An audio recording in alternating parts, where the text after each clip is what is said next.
24, and we're talking about a third-class condition. What does the title up here say? Hamoud, can you read the title on page 24 at the top? Intro, country to fact in this best. Yeah, untrue. I like what they say. They say contrary. You guys know what contrary means? It's far away. Yeah, opposite to the fact. The reality, okay? Contrary to fact. Alright, so we know this bad boy is untrue or contrary to fact. When does it take place? In the present, future, or past? Past. Yeah. This is a third class conditional. Okay? It's untrue, it's contrary to fact, and it takes place in the past. That's critical, okay? And we just mentioned a second ago that the if clause, so you got your if clause, it's in what tense? Past. Good. Past.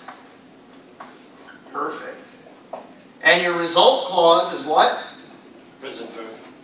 Be careful. Let's take a look at the formula.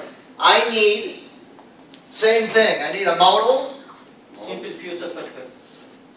plus, Simple future. be careful, plus have, Past participle. good, plus V3, right? Can I say V3? Past participle? We okay, I like that. Nathan taught me that, as did Kathleen. Yeah. I'm learning. V3. That must be British. Is that British? That sounds very British. V3. Alright. Alright, so let's try. Can somebody give me an example? Yeah. Any example? Yeah, go ahead. If you have drawn. If you had, be careful. If you had drawn. If you had drawn, ooh, nice. If you had drawn You model. a new model, Yeah. comma or no comma? Comma. Comma, thank you, sir. You then. You Model. would, modal, would, could, Yeah. should. You could have.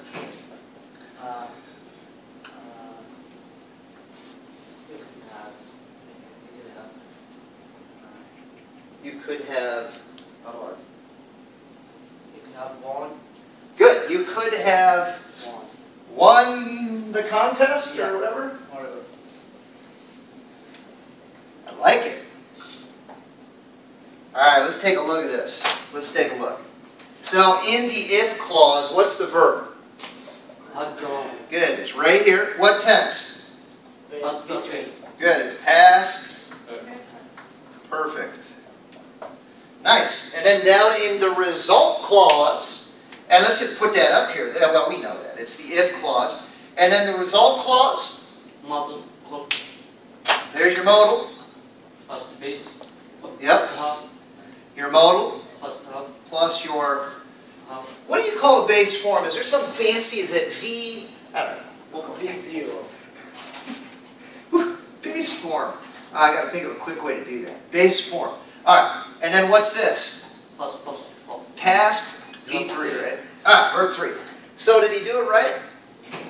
Yeah, he did. Hey, cool. The other thing to point out, notice when the if clause comes first, you got to have a comma. You can switch it, by the way. Can somebody say this, switched? How about Sheikhna? Can you read this with the clauses switched? Yeah. Just for fun? You could have won the contest if you had drawn a new model. Nice. Now, do I need a comma if I do that? No comma. Good. Everybody okay? Yeah, you have a question? Have another sentence. Give me another one. Give me another one. If you had put your clauses in this sum, they would have If you, had good, had, your Put. your clauses in this sum, they would have dried early. good.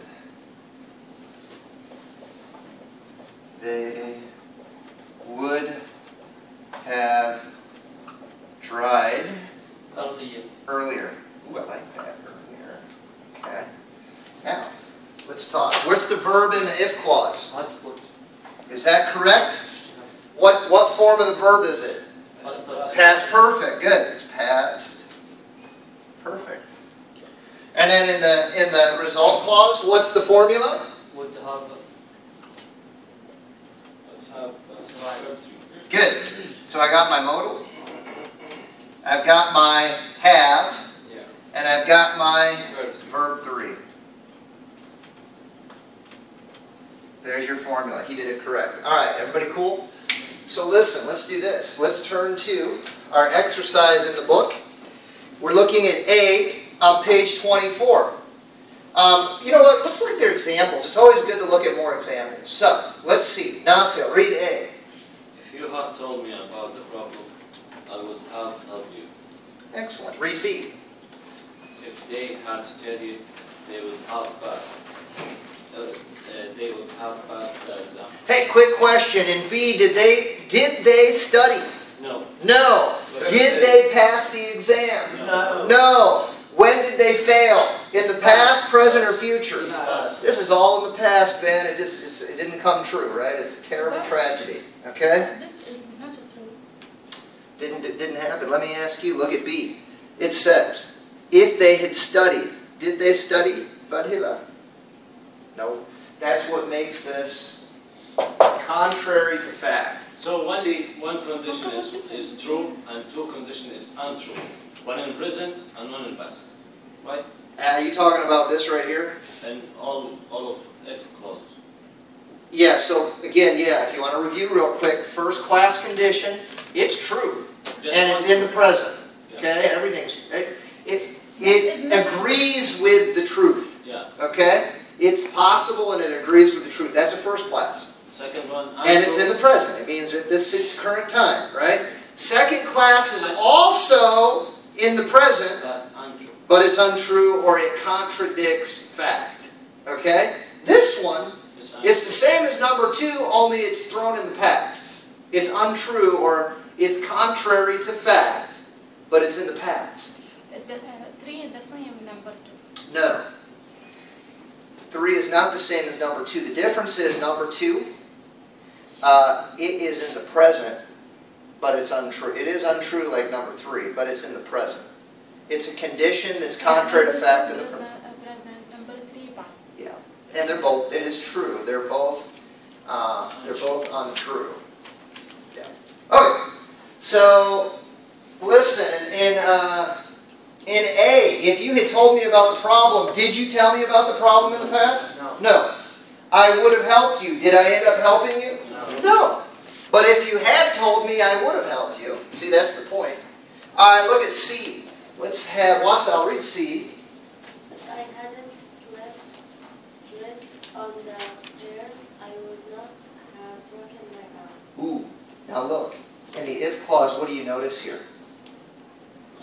Negative. They go negative. So, don't get confused. If I hadn't slipped on the stairs, did I slip on the stairs? No.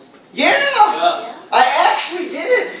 The truth is, the fact is, I slipped on the stairs. See, so I got to go contrary to the fact. They go negative. So it's like a double reversal, right? So they go negative. The truth is, I did slip on the stairs. I wouldn't have broken my arm. Did I break my arm? Yes. I did. Terrible. Okay? It's also negative. I wouldn't have broken my arm. So when you go negative like that, you got to think in reverse to find the truth. It's the opposite. Yeah, it's the opposite. All right? They're playing mind games with you. Be careful. All right, note. You guys see the little note down here? It says, in truth, I slipped on the stairs, I broke my arm. Note, the auxiliary verbs are often reduced in speech. So, for example, they say, if you told me. Instead of saying, if you had told me, they just say, if you told me. All right? Man, that little, it changes everything, doesn't it? You better get it right. You better hear it right, because you could be in big trouble if you didn't. Right? You could totally misunderstand the poor girl. What a poor guy. All right. And we'd also say, instead of saying, I would have helped you, we say, I would have helped you. I would have helped you. Are you okay? Just be careful with that. We reduce those all the time. Yeah. You have a question? No. Yeah. So, why don't you read D for us? Yeah. If I had enough money, I would have bought a car. If I had enough money, I could have bought a car. All right. So, hey, listen. They're trying to teach you the difference between could and would here. So let's throw it up here. Sometimes just to see it helps. All right. So somebody tell me clearly, when I have a would and I have a could, in the result clause, what is the would communicating? Would is Desired results. Yeah. Just think, here, let's just think desired. Unpredictable. Yeah, we probably should put that too. Desired, predictable. Result. Okay? So let's think both of those things. Yeah. Desired or predictable what does desire? results. Desired means it's what you want. It's just what you want. Desired. Predictable means you're pretty sure it's going to happen that way. Okay? To predict means to tell the future, right? Like expect. Well, yeah. I expect something to happen. It's predictable. I like that. Yeah. All right. How about could? What's the main idea here? Possible option. Yep. Possible option. Keyword option. Okay? All right. So, if you look at D again, let's just look at it now that we've got this in our head. I'll read D one more time. And listen, this one's all about, well, let's read it. Okay. Not Wasso, yeah. Letter D. If I had had enough money. If I had enough money, I would have bought a car. Which one of these? I know it. It's desired. Yeah, it's really about desire, isn't it? Okay, then read E. If I had enough money, I could have bought a car. Possible. Possibility. And anytime you use can, could, it's kind of the idea of ability, possibility. Yeah. Can you explain me to what? Can I explain to you? Yeah. Mhm. What if I had? If I had had. It is the past perfect. Okay? And the thing that's weird about it is that you repeat the same word twice, right? But the reason you do it is because the main verb is have in the sentence, and you got to make it past perfect. So you got to add had to make it past perfect, and you got to use the main verb, which is have. So, and remember, this is a rule. Any verb following have is always the past participle. Yeah. So you got to change the main verb have to had because that's past participle. So you use had to make it past perfect, and then you use had again because it's the past participle of the main verb have. Are you okay? Yeah. And you need that in order to create a third-class condition. You need the past perfect to throw it, the whole stinky mess, into the past. Are you okay? You okay? Everybody, Nasa, you okay? Yeah. Well, let's see if you're okay. Let's try it. Look at A. A says, complete the sentences with a factual or truthful statement. I like these. If you can do these, then, man, you are good to go. Look at number one. Iyad, look at number one. If I had worn a jacket, I wouldn't have been so cold at the party. But the truth is, I didn't wear a jacket. So, they want to see if you logically understand what's going on here. All right? See if you can do number 2, 3, and 4, and then we'll talk about it in a minute. See if you can complete the statement.